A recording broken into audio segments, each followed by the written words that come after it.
안녕하세요, 안녕하세요, 여러분. 여러분. 백만장자가 되는 경제동화. 기업 경제, 기업과 기술력, 손톱깎이로 세계를 정복하다. 글 정경환, 그림 안태희. 오늘 이 책을 읽어볼 건데 우리가 진짜 손톱깎이 가지고 왔어요. 주식회사 한국 해밍웨이. 777. 네, 777이 아니고 이제 알게 될 겁니다. 왜 777이 아닌지. 777이 아니라 그럼 777인가요? 보잉 777인가? 개봉. 짜잔, 손톱깎이. 이 사람들은 누굴 쳐다보고 있나요? 뿅! 여기 지금 이게 유명한 다똑같이 사건입니다. 손톱깎이를 보고 있어요. 네, 그렇죠. 손톱 깎아주세요. 공장들을 둘러보던 이렇게 하는 중국 게 총리가 아닐까? 사람들 앞에 자그마한 손톱깎이를 들어 보였어요. 외국 제품은 이렇게 품질이 우수한데 우리 제품은 왜 안 되는 겁니까? 우리도 노력해서 이처럼 훌륭한 제품을 만들어냅시다. 세계가 알아주는 손톱깎이 37 손톱깎이는 2000년 중국의 공영방송인 CCTV에서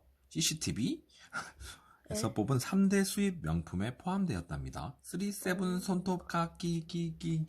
저희는 37 손톱깎이를 홍보하려고 나온 건 아니고요. 이 손톱깎이도 무려 15년이 넘게 됐습니다. 777이 아니라 2000년 초반에 37이군요. 샀으니까 네, 지금까지 쓰고 있죠. 15년이 아니네요. 20년이 넘네요. 나보다 나이가 많다니. 정말 대단한 손톱깎이입니다. 잘 쓰고 있습니다. 아직까지. 네. 그 손톱깎이에는 이러한 모습은 텔레비전을 통해 중국 전 지역에 방송되었어요. 이렇게 말이죠. 10억이 넘는 인구가 지켜본 셈이지요. 아, 이겁니까? 중국 총리를 비롯한 중국 사람들이 이처럼 불우한 손톱깎이는 도대체 누가 만든 것일까요? 그 손톱깎이에는 숫자 777이 찍혀 있었어요. 37에서 만든 제품이라는 표시였죠. 바로 우리나라 손톱깎이 회사 주식회사 37이었답니다. 대한민국 국민으로서 정말 자랑스러운 순간이었어요. 와, 우리나라가 만들었구나. 2000년대 아마 최초예요? 삼성만큼이나 수출이 그때 잘 됐다는데요. 최초예요? 최초인지 어쩐지 모르겠습니다. 37은 손톱깎이 하나로 세계 시장을 정복했답니다. 해마다 이렇게 손톱깎이를 만들어 미국과 중국, 유럽 등 전 세계로 수출을 하지요. 세계 인구의 4분의 3이 쓰는 손톱깎이인 셈이에요. 37은 해마다 높은 수익을 올리는 회사랍니다. 1975년에 회사를 처음 세운 이후 지금껏 단 한 번도 적자를 본 적이 없어요. 여러분, 여기서 적자는요, 수입보다 지출이 많은 것을 그렇지요. 뜻합니다. 아이고, 차를 고치고 있네. 손톱깎이 세븐의 역사는 777요. 세븐의 역사는 1960년대로 거슬러 올라갑니다. 회사를 세운 김형규 회장은 6.25 전쟁 때 남쪽으로 내려왔어요. 여러 가지 장사를 하다가 형님과 함께 손톱깎이 사업에 뛰어들었죠. 이미 당시에는 미국산 손톱깎이가 유행하고 있었어요. 그것을 보고 손톱깎이를 직접 만들어 팔면 큰 돈을 벌겠다고 생각했던 거예요. 그러나 전쟁이 끝나고 얼마 되지 않은 터라 재료를 구하기가 어려웠대요. 띠딩! 이 아저씨는 정말 대단한 아저씨. 그래서 미군 부대에서 흘러나온 물건들을 이용했답니다. 드럼통을 자르고 자동차 바퀴에 휠을 뜯어내서 지렛대를 만들었어요. 모양은 손톱깎이였지만 손톱뜯기라고 해야 할 어울만한 물건이었지요. 손톱뜯기! 손톱깎이의 생명은 얇으면서도 단단한 금속에 있어요. 어떻게 하면 그러한 금속을 만들 수 있을까요? 김 회장은 밤낮으로 그 생각만 했답니다. 손톱깎이는 손 안에 든 쏙 들어오는 아주 작은 물건이에요. 그 재료로 쓰이는 새는 당연히 얇고 단단해야 했죠. 맛있는 음식이 신선한 재료에서 나오는 것처럼 훌륭한 제품은 좋은 재료에서 만들어지니까요. 김 회장은 며칠 밤을 새워가며 오로지 연구에만 매달렸어요. 대단하신 분이에요. 연구가 없다. 세계 최고의 손톱깎이를 만들려는 연구는 세 가지 부분으로 이루어졌어요. 첫째, 열처리예요. 담금질이라고도 하지요. 새를 단단하게 만들려면 뜨거운 불에 벌겋게 달구었다가 차가운 물에 담가 급히 그 열을 식혀야 해요. 비빙빙. 그러한 작업을 되풀이하게 되는데 이것이 담금질이에요. 계속 되풀이하다 보면 쇠가 단단해지지요. 그렇군요. 두 번째 도금에 대해서도 연구했답니다. 새는 오래되면 녹이 슬어요. 그것을 막기 위해 표면에 얇은 막을 입히는데 그러한 일을 도금이라고 해요. 마지막으로 연마 작업이에요. 새의 표면을 반짝반짝 윤이 나도록 만드는 거예요. 금속의 표면을 갈고 닦아야 하는 일이지요. 어쨌든 이 아저씨는 따까 드디어 미국으로 수출. 빠밤. 힘없는 미국 연구가 국기구나. 계속되었어요. 모두가 한마음 한뜻이 되어 노력한 덕분에 금속을 다듬어내는 분야에서 세계 최고의 기술을 갖게 되었어요. 이제는 자신이 만들어낸 손톱깎이에 자신감이 생겼답니다. 다른 나라에도 팔고 싶었지요. 정부에서도 적극적으로 수출을 밀어주었거든요. 하지만 형이 반대하고 나섰어요. 형제 간의 의견이 서로 달랐던 거예요. 할 수 없이 김 회장은 독립을 하기로 했어요. 혼자 힘으로 회사를 꾸려나가게 된 것이죠.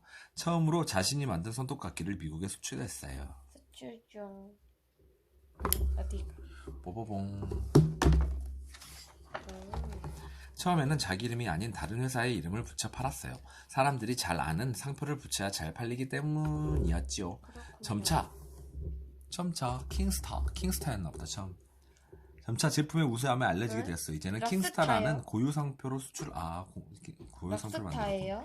모르겠습니다. 왕별. 하지만 기쁨도 잠시였어요. 킹스타라는 상표를 쓸 수 없게 되었죠. 이미 그 이름을 등록해 놓은 회사가 있었던 거예요. 그렇군요. 그래서 이름을 37으로 바꾸었어요. 바로 777. 37을 확인하고 7이 3개. 37 광고. 근데 중국에서 막 이거를 그때 막 모방해가지고 짝퉁을 많이 만들었다던데. 그거는 세븐슬인가요? 그건 모르겠습니다. 탁월한 기술력을 바탕으로 한 손톱깎이의 수출은 계속 이어졌어요. 그렇게 해서 수입이 생기면 모두 연구비로 쏟아부었습니다.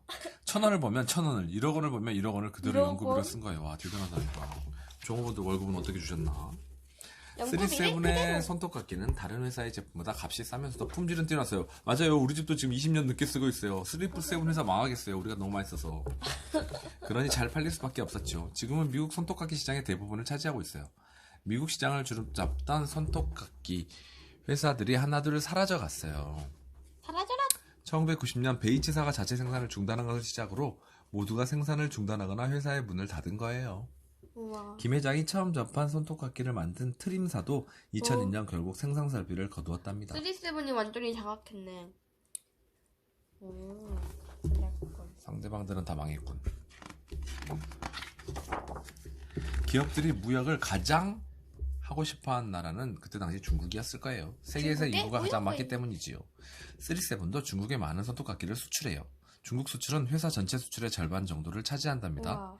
37 손톱깎이 세트는 중국에서 다른 제품보다 10배나 비싼 가격에 헐. 팔리고 있어요. 와우. 대형 백화점 1층에 전시되어 명품 브랜드로 인정받고 있죠. 와우. 37 손톱깎이는 중국에서 공무원에게 주는 선물로 인기랍니다. 뭐야, 와우. 공무원에게 청탁하는 건가? 끝인가요? 끝 아닌가요? 여기까지 보죠. 아니다. 37의 성공은 직원이라면 꼭 지켜야 하는 사원에도 잘 나타나 있어요. 사원은 회사의 바로 직원들이 신용, 지켜야 품질, 하는 창의, 회사의 방침을 경제력이에요. 말해요. 물건을 주기로 한 날은 밤을 새워서라도 지켰다. 김영규 회장의 말이에요. 저걸 내가 읽는 거잖아요. 한 번은 미국으로 나가는 제품들이에서 이상이 발견되었어요. 손톱깎이 표면에 하얀 이물질이 묻어 있었던 거예요. 만드는 과정에서 생겨난 것이었어요. 이물질은 닦으면 없어졌지만 김 회장은 10만 개 이르는 제품을 모두 모아서 없애버렸어요. 리콜앤업 삭제. 너무 아까운데. 그리고 제품을 새로 만들어서 보냈답니다. 바로 목숨처럼 중요하게 여기는 신용 때문이었어요. 신용은 말이나 행동 그리고 약속이 틀림없음을 믿는 것이에요. 맞아요. 이런 신용 없는 사람들이 근데 우리 주위에 되게 많답니다. 신용 있는 37.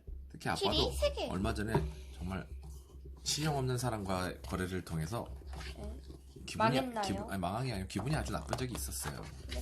당근 자세한 맛이 이야기는 그런 건 아닙니다.